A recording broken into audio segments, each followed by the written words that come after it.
Sorry to keep you waiting. Good afternoon.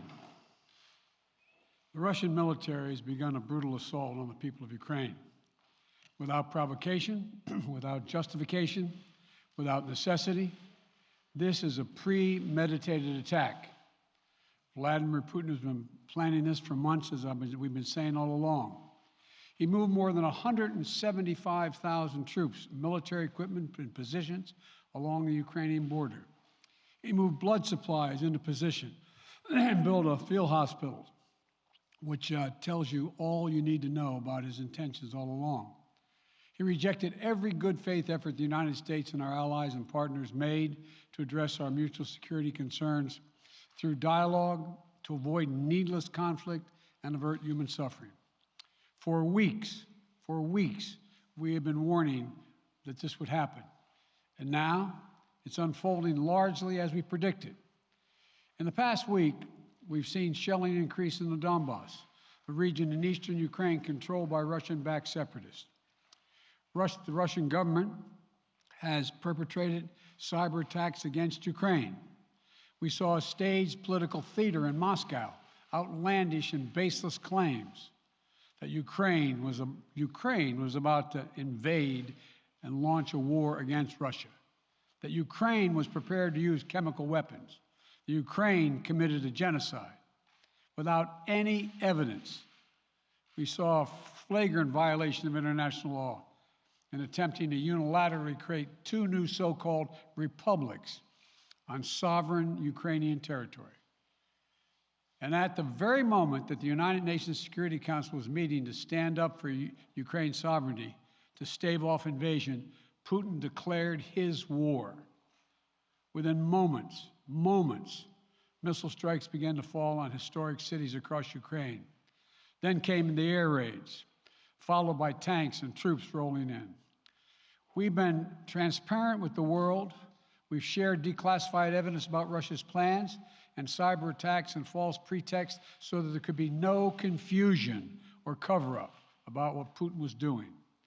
Putin is the aggressor.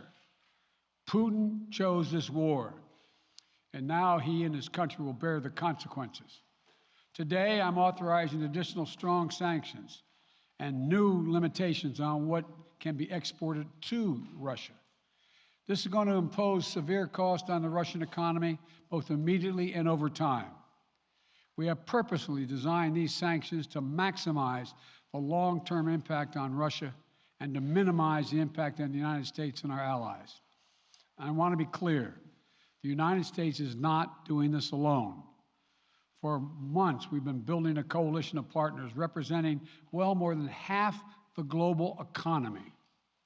27 members of the European Union, including France, Germany, Italy, as well as the United Kingdom, Canada, Japan, Australia, New Zealand, and many others, to amplify the joint impact of our response.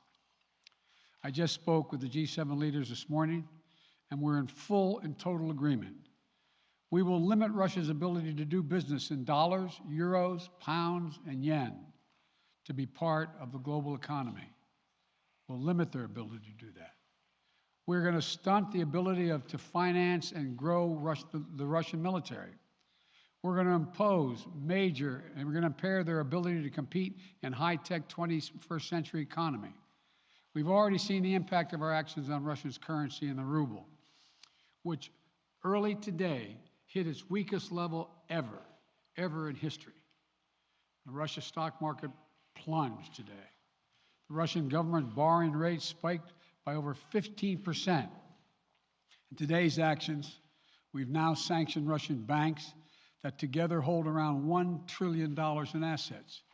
We've cut off Russia's largest bank, a bank that holds more than 1/3 of Russia's banking assets by itself, cut it off from the U.S. financial system. And today, we're also blocking 4 more major banks. That means every asset they have in America will be frozen. This includes VTB, the second largest bank in Russia, which has $250 billion in assets.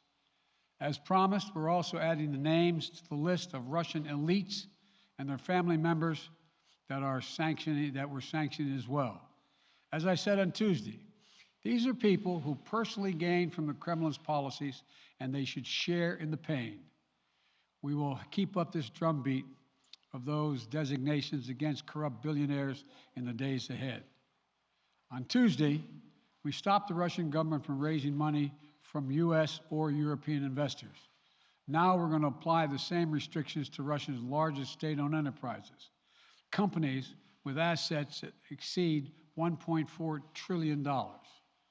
Some of the most powerful impacts of our actions will come over time as we squeeze Russia's access to finances and technology for strategic sectors of its economy and degrade its industrial capacity for years to come.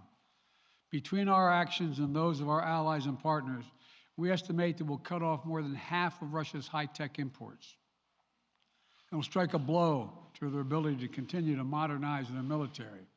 It will degrade their aerospace industry, including their space program. It will hurt their ability to build ships, reducing their ability to compete economically. And it will be a major hit to Putin's long-term strategic ambitions. And we're preparing to do more. In addition to the economic penalties we're imposing, we're also taking steps to defend our NATO allies, particularly in the East. Tomorrow, NATO will convene a summit. We'll be there to bring together the leaders of 30 allied nations and close partners to affirm our solidarity and to map out the next steps we will take to further strengthen all aspects of our NATO alliance. Although we provided over $650 million in defensive assistance to Ukraine just this last year, let me say it again. Our forces are not and will not be engaged in the conflict with Russia in Ukraine. Our forces are not going to Europe to fight in Ukraine, but to defend our NATO allies and reassure those allies in the East. As I made crystal clear, the United States will defend every inch of NATO territory with the full force of American power. And the good news is, NATO is more united and more determined than ever. There is no doubt that the United States and every NATO ally will meet our Article 5 commitments, which says that an attack on one is an attack on all. Over the past few weeks, I ordered thousands of additional forces to Germany and Poland as part of our commitment to NATO.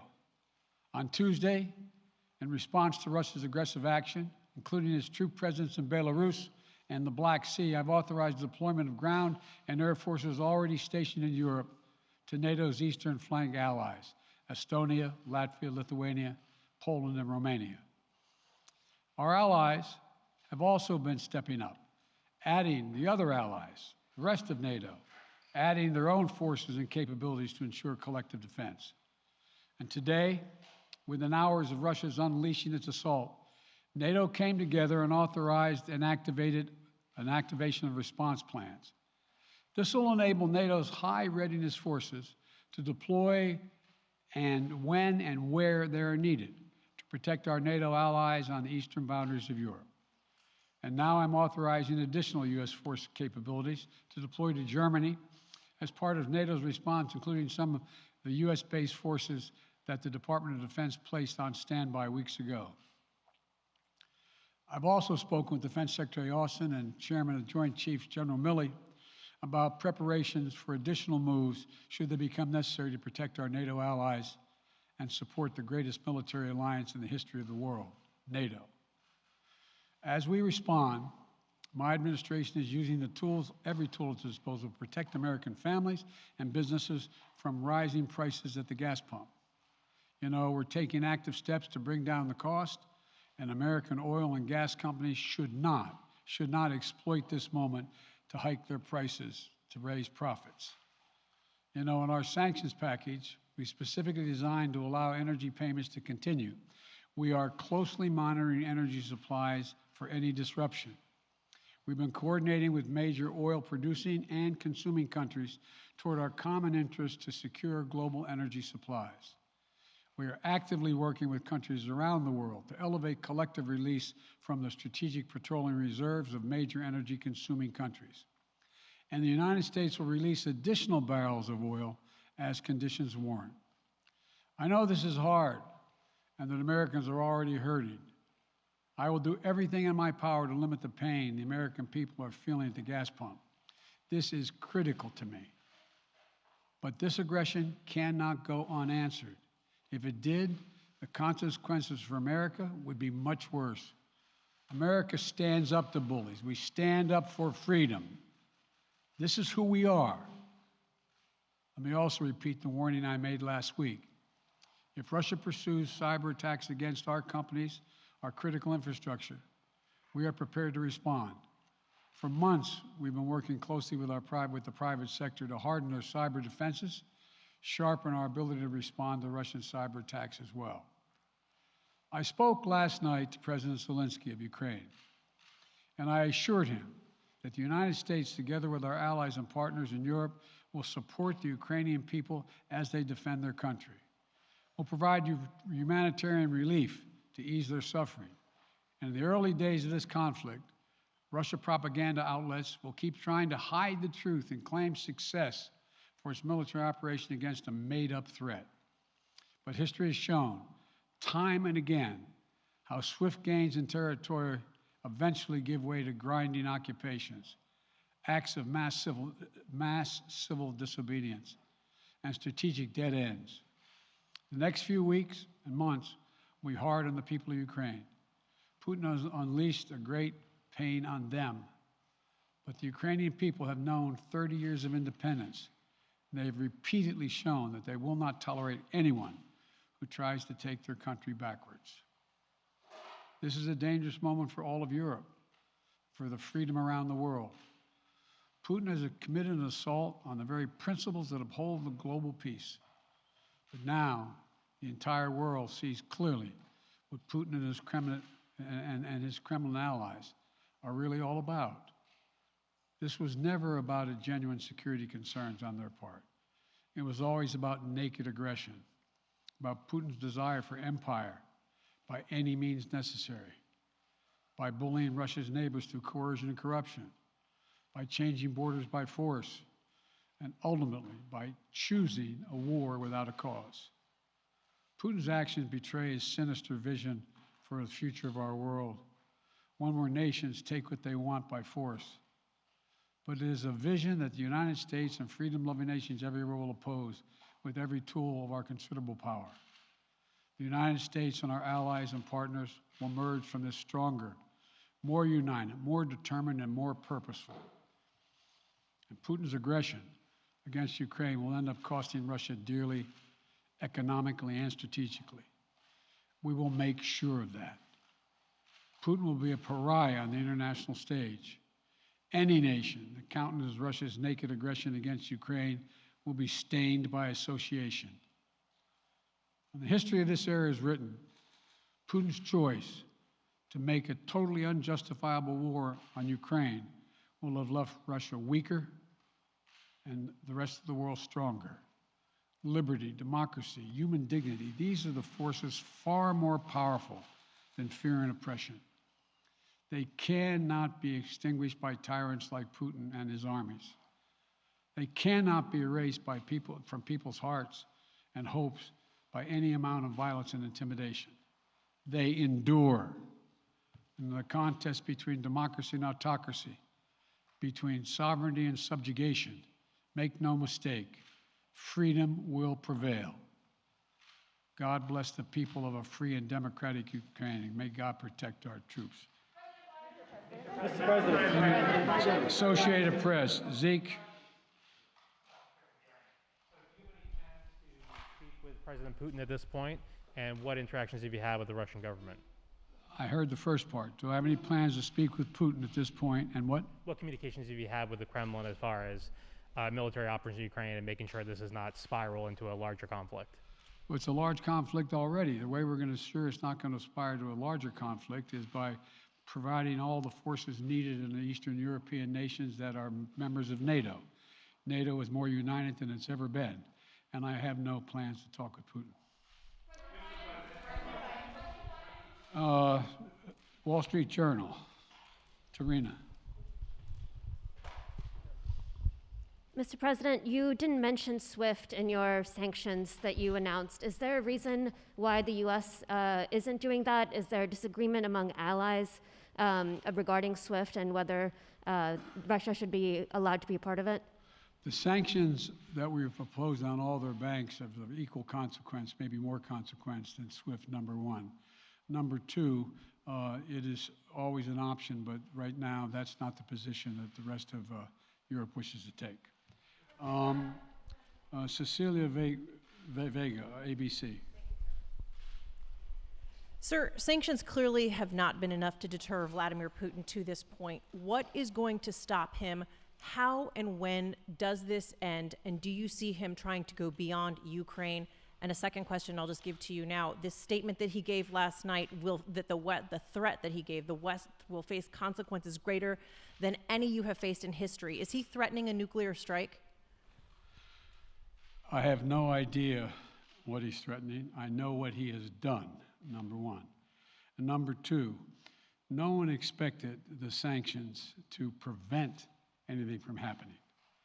It has to show, this is going to take time, and we have to show resolve so he knows what's coming. And so the people of Russia know what he's brought on them. That's what this is all about. This is going to take time. It's not going to occur. He's going to say, oh my God, these sanctions are coming, I'm going to stand down. He's going to test the resolve of the West to see if we stay together, and we will. We will, and it will impose significant costs on him. Will he go beyond Ukraine, sir? Do you see him going beyond? Yes. Two topics, just really quick. First, markets are down and gas prices are up. I know you always stress the difference between Wall Street and Main Street, but everybody seems to be in for some economic pain. How economically painful is it going to get for people in this country? And I do have one more question. First of all, there's no doubt that when a major nuclear power attacks and invades another country, that the world is going to respond, and markets can respond all over the world. So there's no doubt about that, number one. Number two, the notion that this is going to last for a long time is highly unlikely as long as we continue to stay resolved in imposing the sanctions we're going to impose on Russia, period. What's your next question? I'm sorry. The next question is, did you underestimate Putin, and would you still describe him the way that you did in the summer as a worthy adversary? At the time, he was, I made it clear, as an adversary, and I said he was worthy. I didn't underestimate him. And I've read most of everything he's written. Did you read the, I shouldn't, I'm not being a wise guy. You heard the speech he made, almost an hour's worth of speeches, why he was going into Ukraine. He has much larger ambitions in Ukraine. He wants to, in fact, reestablish the former Soviet Union. That's what this is about. And I think that his ambitions are completely contrary to the place where the rest of the world has arrived. You're confident that these devastating sanctions are going to be as devastating as Russian missiles and bullets and tanks?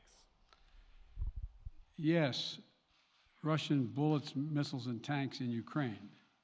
Yes, I am. Thank you, President Biden. If sanctions cannot stop President Putin, what penalty can? I didn't say sanctions couldn't stop him. You've been talking about the threat of these sanctions for several weeks now. Yes, but the threat of the sanctions and imposing the sanctions and seeing the effect of the sanctions are two different things. They're two different things. And we're now he's going to begin to see the effect of the sanctions. And what will that do? How will that change his mindset here, given he's Because it attacking will so Ukraine as we weaken his speak? country that he'll have to make a very, very difficult choice as to whether to continue to move toward being a second-rate power or, in fact, respond. You said in recent weeks that big nations cannot bluff when it comes to something like this. You recently said that the idea of personally sanctioning President Putin was on the table. Is that a step that you're prepared to take? And if not, It's not a bluff, it's on the table. sanctioning President Putin? Yes. Why not sanction him today, sir? Mr. President? Why not sanction him today, sir? Mr. President, if I can, you detailed some severe and swift new sanctions today and said the impact it will have over time. But given the full-scale invasion, given that you're not pursuing disconnecting Russia from what's called SWIFT, the international banking system, or other sanctions at your disposal. Respectfully, sir, what more are you waiting for? Specifically, with the sanctions we've imposed exceed SWIFT. The sanctions we imposed exceed anything that's ever been done. The sanctions we imposed have generated 2/3 of the world joining us.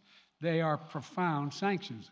Let's have a conversation in another month or so to see if they're working. Yes. Can I ask you about Zelensky? Sir, you spoke to Vladimir Zelensky yesterday, sir?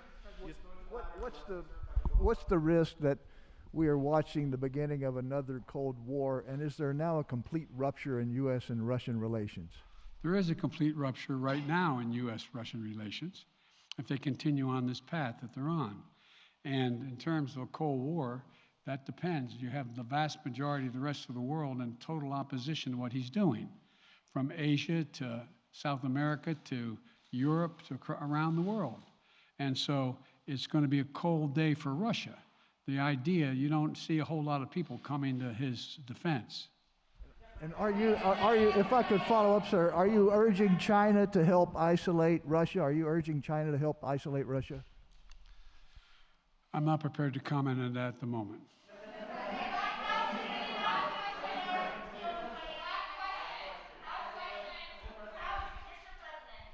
Wait, no. Yeah. No.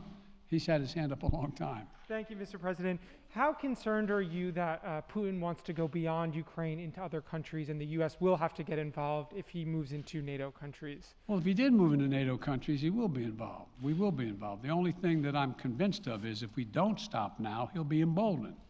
If we don't move against him now with these significant sanctions, he will be emboldened. And look, well, anyway. And can you talk anything more about your conversation? Mr. President. Why